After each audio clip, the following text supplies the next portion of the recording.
नमाज के अंदर सजदे में अगर दोनों पैर की तमाम उंगलियां मुकम्मल तौर पर जमीन से उठ जाएं और एक रुकन की मिकदार उठी रहे, यानी जितनी देर 3 मरतबा सुबहान अल्लाह कहते हैं, इतनी देर तमाम उंगलियां ऊपर उठी रही और इतनी देर किसी पैर का कोई हिस्सा जमीन से नहीं लगा, तो ऐसी सूरत में नमाज फासिद हो जाती है, खराब हो जाती है। और अगर इतनी देर तक नहीं उठी रही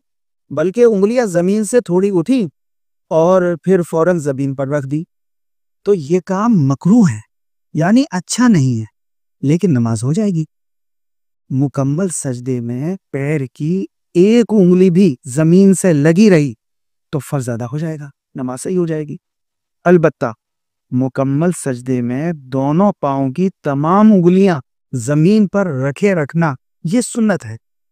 और उनको